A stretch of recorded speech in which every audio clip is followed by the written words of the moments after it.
We've seen some pop-up thunderstorms this afternoon. Some of you will know what we're talking about, others not so much. So let's bring in Storm Team 7 meteorologist Malachi Rogers to get a check on what we can expect for this evening. Malachi. All right, thanks, Ben. We take a look at the forecast that has been rainy, especially in western North Carolina. As we take a look at the Biltmore Parkway area, those showers and thunderstorms continue to roll into the area. The heaviest are in western North Carolina, but we are watching a lot of thunderstorms just south of Toccoa in Georgia. Those will be moving into the Carolinas and also into the Oconee County area, Brevard and Asheville, all seeing showers and thunderstorms. We'll see this trend continue through the evening, and so our next 7 hours, we do expect to see thunderstorms around. If you're heading out, make sure you keep an umbrella and rain jacket with you as temperatures stay in the upper 70s and low 80s in the upstate. Those temperatures will drop into the 60s in the mountains with thunderstorms through the evening. We'll take a look at the impact of these storms as we head towards the overnight and what you can expect for the rest of the week coming up in your 7-day forecast. All right, Malachi, thank you. Tonight, Malden city leaders are asking the state to investigate the police department. This comes after an internal investigation found a handful of employees having inappropriate sexual relationships while on the job. Yeah, city officials say the affairs also happened on city property and had been going on for years. 7 News reporter Kirsten Glavin is joining us live tonight at Malden City Hall with the latest on this. So, Kirsten, fill us in. Yesterday, the mayor said he is extremely disappointed in what he calls inappropriate relationships between city police employees. Now he's asking state investigators to get involved. An attempt to get to the bottom of what's become known as inappropriate sexual relationships within the Malden Police Department, city officials are asking for an external investigation from SLED. The move comes after the city quietly wrapped up their own 3-month investigation after getting tipped off by an anonymous letter in January. It was followed by a complaint by a dispatcher. According to a memo released by Malden City Administrator, the city found that a female dispatcher was having an inappropriate sexual relationship with 4 police officers, all corporals within the department. They also found that 2 of those officers and an additional sergeant were having similar sexual affairs with another female dispatcher. The encounters, according to the city, happened for years on city property while officers were on duty. Since the beginning of the month, 7 News has learned that 5 employees have resigned and 2 others have been fired. Malden's Mayor Dennis Raines called for the SLED investigation Monday night at City Hall, saying in part, quote, "Our intention is to ensure that we have an all-encompassing report once their investigation is concluded, and we will have to deal with each fact expeditiously as we have done so already in this case." We did request on-camera interviews today with both the mayor and city administrator, but both declined our interview requests. We do know from that memo we mentioned there that this internal investigation into the police department wrapped up in March, where the police chief was able to review it. But it wasn't until this month that city council says they were briefed on the entire investigation. Reporting live in Malden tonight, Kirsten Glavin, 7 News. Thank you, Kirsten. And Malden police currently have 45 police officers. And although that's considered adequate staffing, Human Resources is still looking to fill some of those vacant positions. Deputies today announced an arrest in a drive-by shooting from last week in Greenville County. The sheriff's office says 19-year-old Jermaine Allen Gibson Jr. was arrested for the shooting Friday on Mayflower Avenue. Investigators say the shooting stemmed from a disagreement on social media. The victim, 18-year-old CJ Jarrett, is still in critical condition. A judge denied bond for that suspect and sent his case to circuit court. Here's what the victim's mother had to say this morning.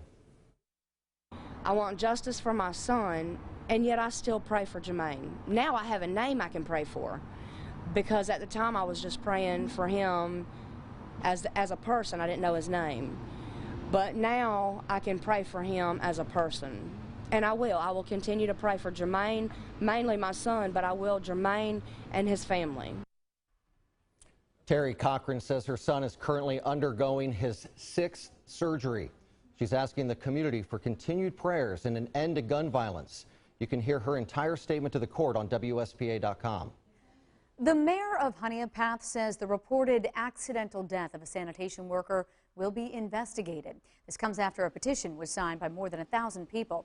The Anderson County coroner says Richard Smith was killed last Thursday when he was hit by a garbage truck as he and other workers were emptying cans along Pitt Street.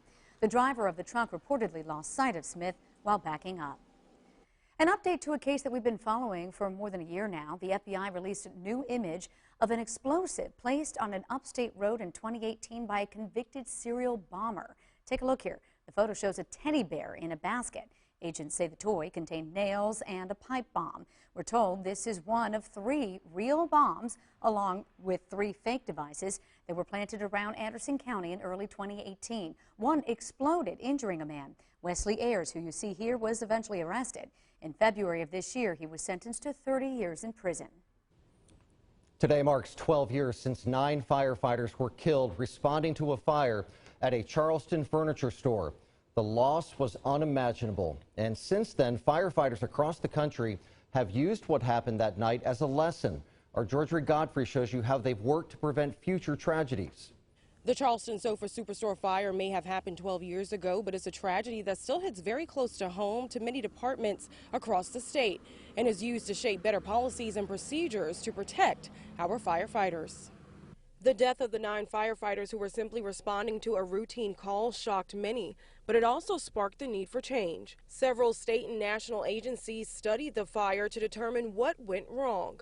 In a report by the National Institute of Standards and Technology, the lack of automated sprinklers and a buildup of gas in the ceiling contributed to the fire spreading so quickly.